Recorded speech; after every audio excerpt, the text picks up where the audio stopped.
નમસ્કાર વિદ્યાર્થી મિત્રો, સ્વાગત છે તમારું અમારી ચેનલ નોકરી મંત્રમાં. આ ચેનલમાં તમને એજ્યુકેશનને લગતી માહિતી મળશે. સીઆરપીએફના જે ફોર્મ શરૂ થયા છે તેના વિશે આજે હું તમને સમજાવું.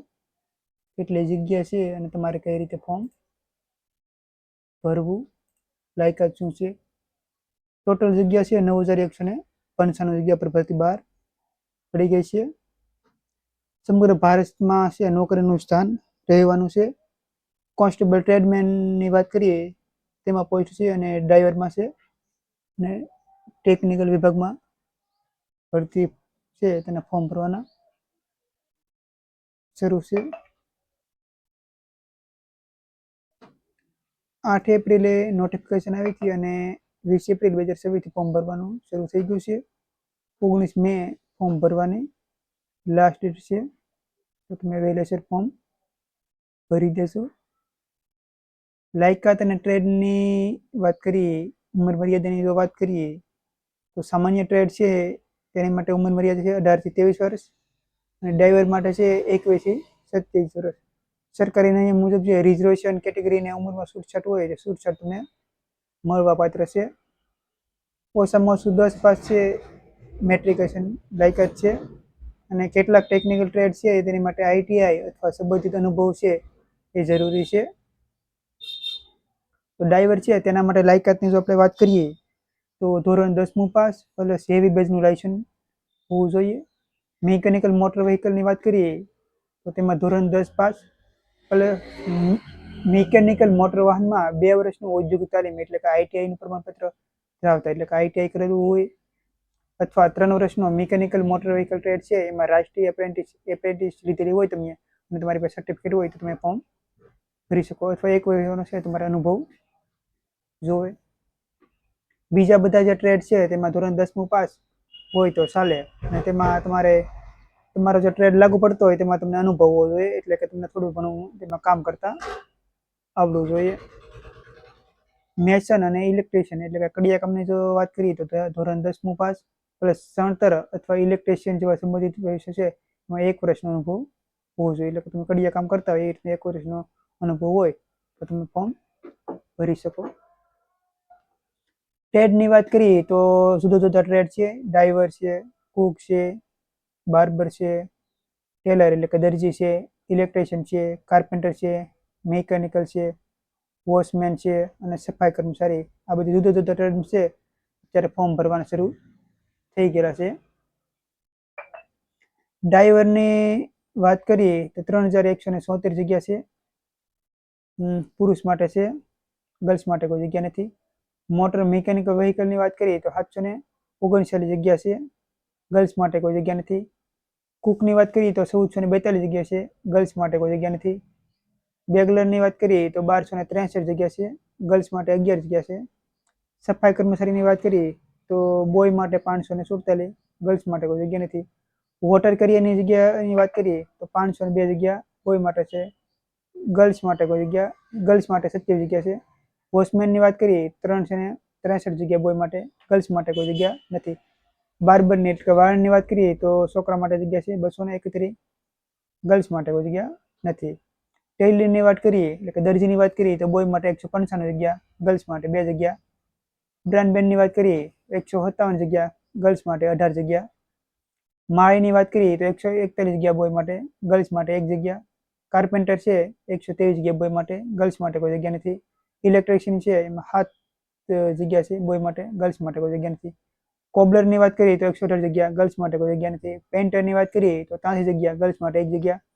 પાઇપ બેન્ડની વાત કરીએ તો 32 જગ્યા અને ગર્લ્સ માટે 16 જગ્યા. હેઈડર છે તેમાં છોકરાની કોઈ જગ્યા નથી, ગર્લ્સ માટે 3 જગ્યા. મેસનની વાત કરીએ તો 13 જગ્યા છે કડિયા કામમાં બોય માટે, ગર્લ્સ માટે કોઈ જગ્યા નથી. પસંદગી પ્રક્રિયાની જો આપણે વાત કરીએ તો કઈ રીતે પસંદગી પ્રક્રિયામાં રહેવાની છે, તો પહેલું સ્ટેપ છે તમારે રનિંગ આવશે, શારીરિક ક્ષમતા કસોટી જે આપણે છે તે આવશે. ત્યારબાદ છાતીના માપદંડ જે હોય, ઊંચાઈ અને છાતી હોય તેમાં તમારે પાસ થવાનું. ત્યારબાદ સીબીટી પરીક્ષા રહે, કમ્પ્યુટર આધારિત જે પરીક્ષા હોય 100 માર્કની પરીક્ષા રહેવાની છે. ત્યારબાદ ટેટની ટેસ્ટ તમારે જે લાયકાત હોય એ મુજબ ટેસ્ટ થશે અને પસંદ કરેલા ટ્રેડ છે એનું પ્રેક્ટિકલ તમારે નોલેજ તમારે હોવું જોઈએ. ડોક્યુમેન્ટ અને અંતિમ શારીરિક અને તબીબી તપાસ છે, ત્યારબાદ સિલેક્શન. પછી આ રીતનું અપ્રુવલ તમને આપવામાં આવશે.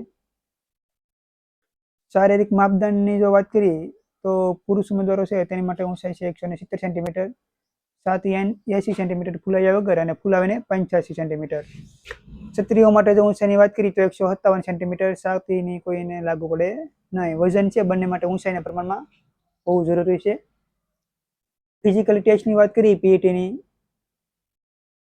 તો ટ્રેડમેન અમુક ભરતી છે જે ટ્રેડ છે એ મુજબ રનિંગ અને છોકરા છોકરીને રહે તો એ તમને હું કહી દઉં.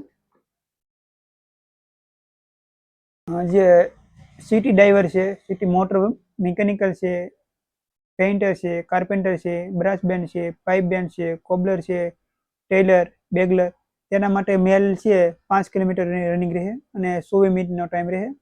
ફિમેલ છે તેના માટે 1.6 કિલોમીટર અને 8 મિનિટ ને 30 સેકન્ડનો ટાઈમ રહેશે. કુક છે, વોટર કેરિયર છે, બાર્બર છે, ડેસર છે, વોચમેન છે, તેના માટે છે સમય છે 1.6 કિલોમીટર અને 10 મિનિટ છોકરા માટે સમય રહેશે. છોકરી માટે એટલે ફિમેલ માટે 1.6 કિલોમીટર અને 12 મિનિટ આપવામાં આવશે. મેશન અને ઇલેક્ટ્રિક છે તેમાં પણ રનિંગ છે 1.6 કિલોમીટર અને 9 મિનિટ. ગર્લ્સ માટે કોઈ ભરતી નથી.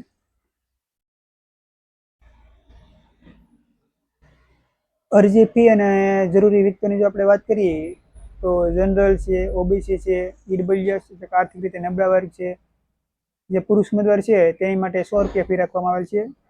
અને એસટી છે, એસસી છે, તમામ મહિલા ઉમેદવાર છે અને ભૂતપૂર્વ સૈનિક, એક્સ સર્વિસમેન છે તેના માટે કોઈ ફી નથી. પગાર ધોરણની જો આપણે વાત કરીએ તો 21,700 પગાર રહે અને 69,100 રૂપિયા સુધી વધતો હોય છે સરકારના ધારાધીરણા મુજબ. જે તમને મોંઘવારી ભથ્થું મળે, મેડિકલ સુવિધા મળે, મકાન ભાડું, અન્ય સરકારી ભથ્થા મળતા હોય તે તમને મળવાપાત્ર છે. મેન વાત કરીએ તો કોમ્પ્યુટર બેઝ જે પરીક્ષા લેવાના છે 100 માર્કની પરીક્ષા રહે. 2 કલાકનો સમય તમને આપવામાં આવશે અને તેમાં જે સબ્જેક્ટ છે તેની વાત કરીએ તો જનરલ રિઝનિંગ છે, તર્ક શક્તિ જે છે આપણે રિઝનિંગની વાત કરીએ તો 25 માર્કનું આવશે. સામાન્ય જ્ઞાન છે તે 25 માર્કનું છે, જનરલ નોલેજ. મેથેમેટિક પણ અલગથી 25 માર્કનું પૂછે એટલે રિઝનિંગ 25 માર્કનું છે અને મેથેમેટિક છે તે પણ 25 માર્કનું છે, ત્યાં તમે ધ્યાન રાખજો. ઇંગ્લિશ અને હિન્દી જે ગ્રામરના આવે છે એના ટોપિક છે, વ્યાકરણ જે આવે, વાક્ય શુદ્ધિ, ટૂંકમાં ઇંગ્લિશ અને હિન્દી ગ્રામર તે મુજબ છે 25 માર્કનું.